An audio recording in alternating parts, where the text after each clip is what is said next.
हे बघा आपल्या चिरोट्याला छान असे गुलाबाच्या पाकळ्यासारखे मस्त लेयर आलेले आहेत आणि दिसायला देखील एकदम मस्त असे दिसतात. त्याचसोबत तोडल्यावर देखील कळते की एकदम खुसखुशीत असे झाल्यात. तर रामराम मंडळी, मी हर्ष देसाई तुमच्या साऱ्यांचे उदरभरणमध्ये खूप खूप मनापासून स्वागत करतो. आणि आजची आपली रेसिपी आहे गुलाबाच्या पाकळ्यांसारखे लेयर असलेले चिरोटे. उदरभरणला सबस्क्राईब करून घंटी जरूर वाजवा, म्हणजे माझ्या प्रत्येक व्हिडिओचं नोटिफिकेशन तुमच्यापर्यंत सर्वात आधी पोहोचेल. चिरोटे बनवण्यासाठी आपल्याला इकडे सर्वात आधी चिरोटेसाठी साटा बनवायला लागणार आहे. हा सेम साटा आपण करंजीसाठी सुद्धा वापरतो. तर इकडे मी पाव कप तूप घेतलेला आहे आणि त्यात मी 4 टेबलस्पून कॉर्नफ्लॉवर टाकणार आहे. कॉर्नफ्लॉवर टाकून आपण हे तूप आणि कॉर्नफ्लॉवरचं मिश्रण व्यवस्थित फेटून घ्यायचं आहे, छान ते घट्ट होईपर्यंत, आणि त्याला एक क्रीमी टेक्स्चर छान असा येतो. साधारणपणे हे प्रमाण तुम्ही वरखाल करू शकता. आपल्याला फक्त इतकी काळजी घ्यायची आहे की जेव्हा हा साटा तयार होतो तेव्हा तो थोडा घट्ट असावा. तुपाचं प्रमाण जास्ती असल्यामुळे तो एकदम पातळ नसावा, जेणेकरून तो आपल्याला लावायला खूप सोपा पडतो. आता हे उरलेलं कॉर्नफ्लॉवर देखील टाकून मी हा साटा व्यवस्थित फेटून घेतो. या प्रकारे हा साटा आपण व्यवस्थित फेटून घेणार आहेत. तुमच्याकडे जर इलेक्ट्रॉनिक बीटर असेल तर ते वापरलं तरी देखील चालेल, त्याच्याने एकदम झटपट होणार आहे हा साटा. तर हे बघा इकडे आपला हा साटा व्यवस्थित फेटून झालेला आहे. हा बघा आपण मीडियम कन्सिस्टन्सीचा साटा तयार करून घेतला आहे. हा साटा तुम्ही फ्रीजमध्ये देखील स्टोअर करून ठेवू शकतात. आता आपण चिरोटेचा पुढचा स्टेप करायला घेऊया.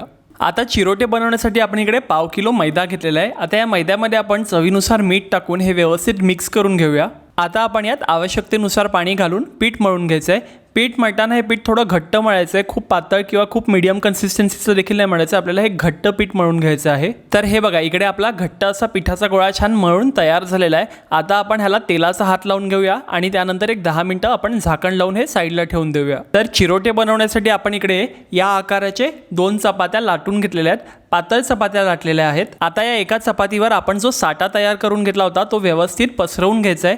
सगळ्या बाजून तो साटा छान असा लागला गेला पाहिजे. आता या पोळीला आपला साटा लावून झालेला आहे.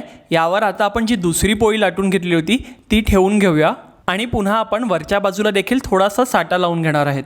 आपण इकडे 2 पोळ्या वापरलेल्या आहेत, पण तुम्हाला जर हवं असेल तर तुम्ही 3 किंवा 4 पोळ्या सुद्धा वापरू शकतात. प्रत्येक पोळीला सेम स्टेप आहे. पोळी ठेवायची, त्यावर साटा लावायचा, पुन्हा पोळी लावून मग पुन्हा साटा लावायचा आहे. आता या पोळ्यांचा आपण घट्टसर असा रोल तयार करून घेऊया. या प्रकारे आपण कडांपासून रोल करायला सुरुवात करून तो व्यवस्थित रोल तयार करून घेऊया. तर इकडे आपला हा रोल तयार झाला आहे. आता त्याचे कॉर्नर बंद करून घ्यायचे आणि सुरीच्या साहाय्याने आपण या प्रकारे कटिंग करून घ्यायचे आहेत. बेसिकली आपल्याला छोटे छोटे गोळे तयार करून घ्यायचे आहेत.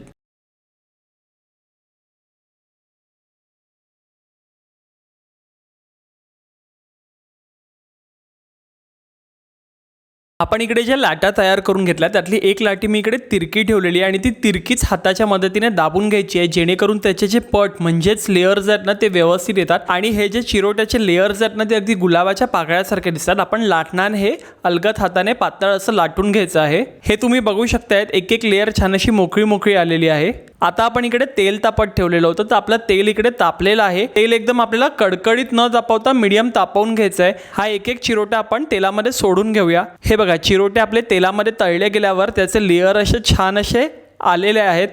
त्याचे जे पट आहेत ते अगदी गुलाबाच्या पाकळ्यासारखे दिसतात आहेत आणि अलटून पलटून आपण थोडासा सोनेरी कलर येईस्तोवर तळून घेतलेले आहेत. साधारणपणे एक चिरोटा तळायला आपल्याला इकडे 3 ते 4 मिनटं लागतात.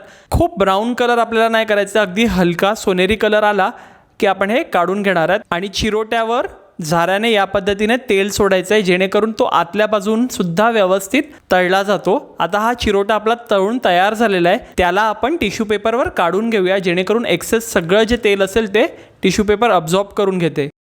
तर हे बघा या प्रकारे आपले हे चिरोटे गरम असतानाच आपण यावर पिठी साखर टाकायची आहे, जेणेकरून ती व्यवस्थित अब्झॉर्ब होते. आणि हे गोड चिरोटे आहेत. पिठी साखर टाकल्यामुळे दिसायला देखील खूप छान दिसतात आणि चवीला देखील एकदम छान असे लागतात. या प्रकारे पिठी साखर टाकून झाल्यावर आपण यावर बदाम आणि पिस्त्याचे काप टाकून छान असं गार्निश करून घ्यायचं आहे. हे चिरोटे तुम्ही एअरटाईट कंटेनरमध्ये स्टोअर करून ठेवू शकतात आणि दिसायला तर एकदम सुंदर दिसणारच, पण चवीला देखील ते खूप सुरेख असे लागतात. आता हे अगदी गुलाबाच्या पाकळ्यासारखे दिसणारे चिरोटे आपण सर्व करून घेऊया. तर मंडळी हे बघा आपले हे चिरोटे एकदम छान असे दिसतात आहेत. एक एक चिरोटा अगदी गुलाबाच्या पाकळ्यांसारखा दिसतोय. त्याचे जे पट म्हणजेच लेयर्स आहेत ते देखील सुट्टे सुट्टे छान असे आलेले आहेत. तर तुम्हाला हा चिरोट्याचा व्हिडिओ कसा वाटला आहे खाली कॉमेंट बॉक्समध्ये मला जरूर कळवा आणि अशाच काही छान छान पदार्थ बघण्यासाठी उदरभरणला जरूर सबस्क्राईब करा. हा व्हिडिओ तुम्ही तुमच्या फ्रेंड्स अँड फॅमिलीबरोबर नक्की शेअर करा.